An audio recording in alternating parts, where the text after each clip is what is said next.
Thank you. I'll be making two speeches today. One speech will be on behalf of Dr. Chi Soon Juan, who's not around with us, and then I will do my personal speech. So this is Dr. Chi's speech.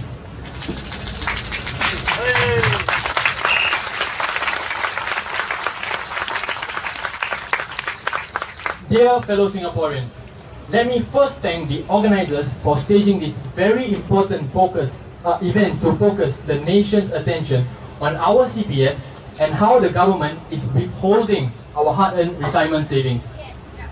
I am unable to join you at Hong Lim Park because I'm presently at Sydney University to do a fellowship for a few weeks. But even as I am not there in person, I am assuredly there with you in spirit. More than 20 years ago, the SDP had opposed the implementation of the minimum sum scheme. Ever since, we have been trying to bring out this most egregious breach of promise committed by the PAP to the attention of Singaporeans. You see, let us look back in history.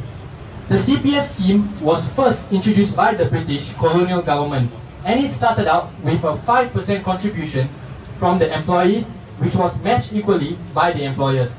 The goal was to help workers save for retirement, and their savings would be returned to the saver upon retirement.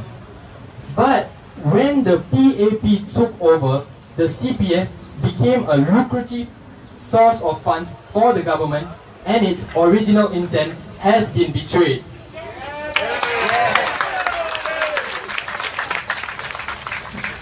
The CPF is now used for housing payments, medical expenses, investment schemes, and so on.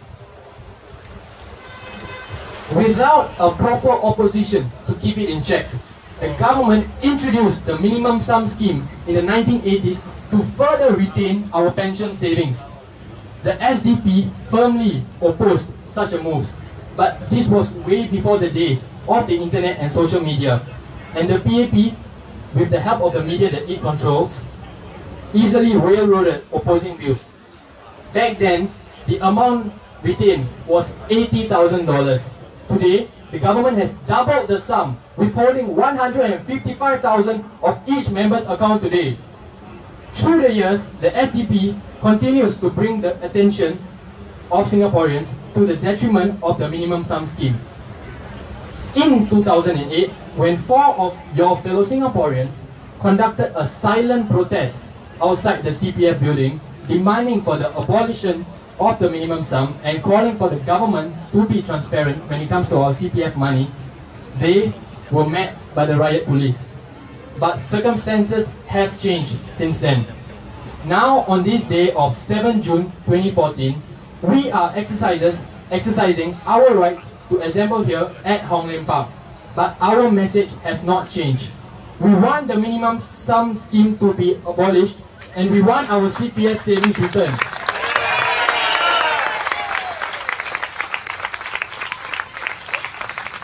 We also want the government to be transparent about how it handles and invests our CPF savings. In our alternative economic program that we published back before the last general elections in 2011, called It's About You, the SDP spelled out measures on how our funds and our reserves can be managed with a high level of transparency, where Singaporeans have a say in how they want our funds to be invested. We will further refine our ideas on this topic on our forthcoming economic policy paper. We will present our ideas to the Singaporeans during our next general elections. In the meantime, please keep up your good work and inform the people and to warn them of the dangers of the minimum sum policy.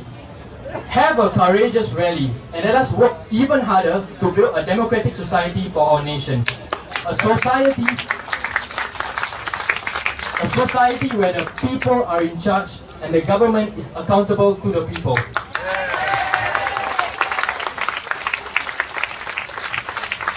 On behalf of my colleagues in the SDP, I wish you all the very best. I remain yours in solidarity, Chi Soon Juan.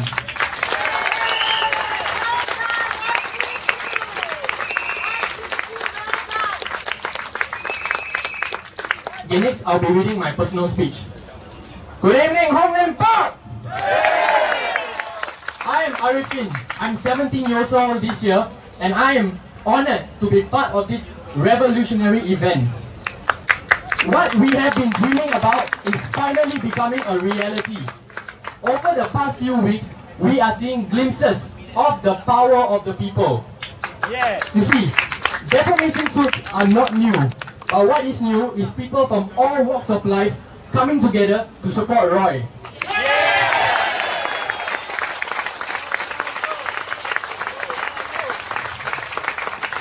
When I first created the page Wake Up Singapore and started blogging, many told me this: when you are young, you are idealistic; when you're old, you're realistic. This is the kind of rubbish said by people who have lost their ideals or sold their ideals for self-interest. Fellow Singaporeans, for far too long, we have been fed this lie. We have been fed this lie that we are too small to make a difference. Let me ask you, if you ever think you are too small to make a difference, try spending one night with a mosquito. We all have been witnesses to the consequences of elitism and oppression. I feel sorry for Roy. Roy is not a politician. He is one of us.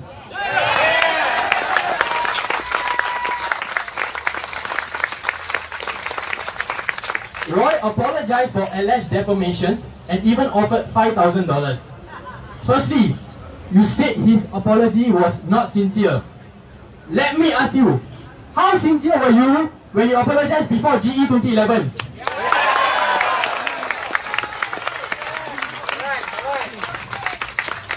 You say that Roy's offer was derisory. Most of us Singaporeans earn 5,000 in 2 to 3 months. Of course it will be derisory to you. You earn more than 5,000 in one day.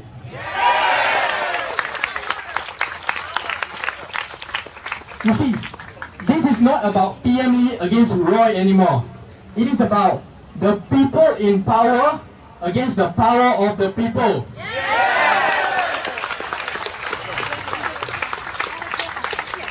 We may not agree with Roy, but we definitely are against oppression and bullying.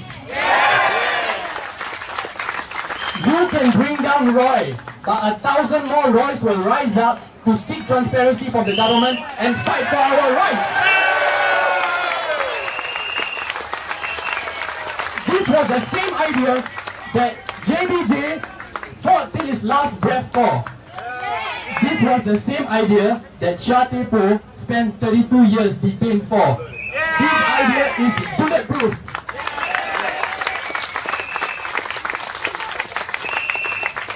Not long ago, our Prime Minister said that Singaporeans, the ministers are the servants, and we the people are their masters.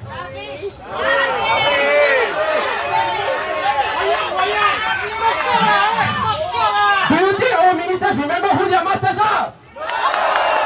Do you think they deserve their $1 million salaries? Why do we pay our servants millions of dollars to turn around and sue us? The people in power have forgotten the power of the people.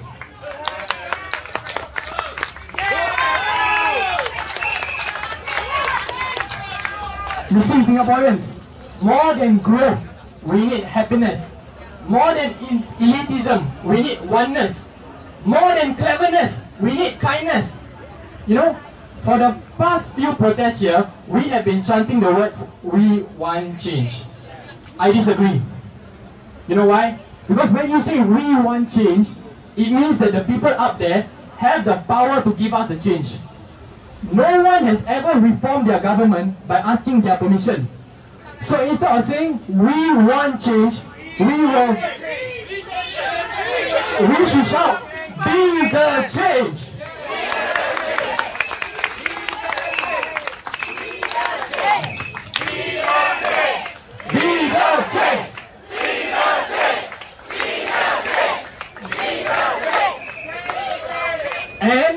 And never forget this, when the time comes, we will also vote for change.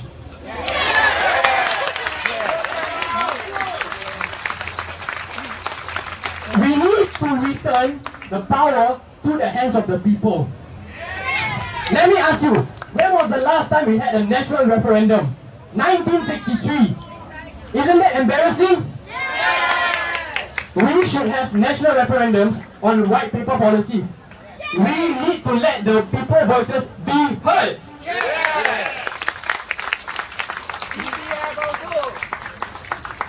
All dictators eventually die. All empires eventually fall. But this is a new beginning. If we hold on to our unity, there is no force in the world that can take it away from us. The struggle against oppression has for the first time evolved into a united struggle. Okay? Fellow Singaporeans, let me just ask you some questions. How many of us here remember Chatepo? Alright? How many of us here remember Operation Cold Storm and Operation Spectrum? How many of us here remember what happened in Chengshan GRC in 1997?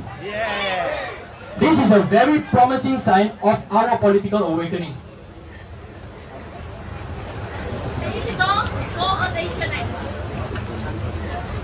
J.B. Jeyaretnam once said that if the government is not prepared to listen to our peaceful protests, there must come a time where we have to resort to civil disobedience.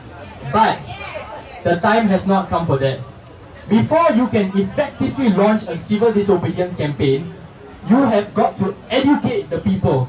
You have got to get them ready to participate in it. We have got to educate the Singaporeans of what they are able to do. And that is exactly what we should do. Nelson Mandela once said that education is the biggest tool in the world. I agree. Education can be used to eradicate fear. Let me ask you something. Most of us here know about Coastal, Chatepo and Chengshan JRC. But don't you think there's a reason that many of us, our friends and family back home, don't know about it? Don't you think there's a reason? The reason is very simple. Knowledge comes with responsibility. It is this same responsibility that lead people to meet like me, Roy, Hui Hui, Leong, Kenneth, to share their knowledge with the masses. And this is not something that only politicians, activists, bloggers can do. This is something that each and every one of us has the power to do. All of us have a role to play in Singapore's political awakening. All of us can do our part in any way we can. We all have got to do this.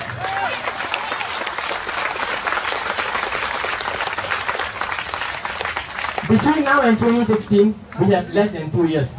But this is a long time for us to educate the rest of Singapore.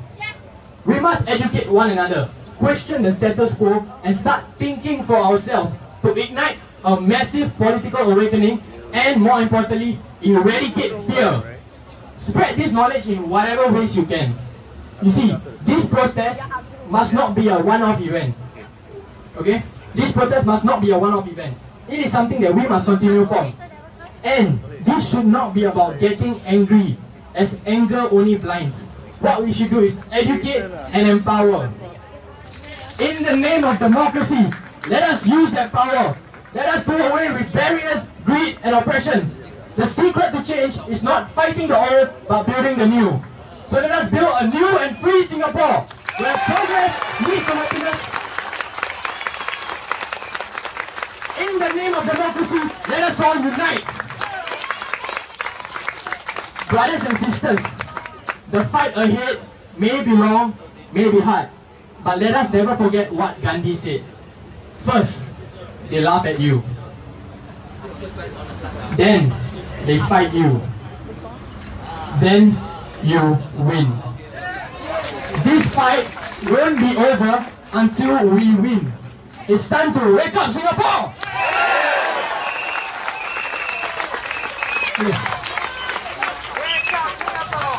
Before I end, let us shout the 4 words on my shirt together. Let us shout power to the people with your clenched fists. Come on guys, let's do it. Together. 1, 2, 3. Power to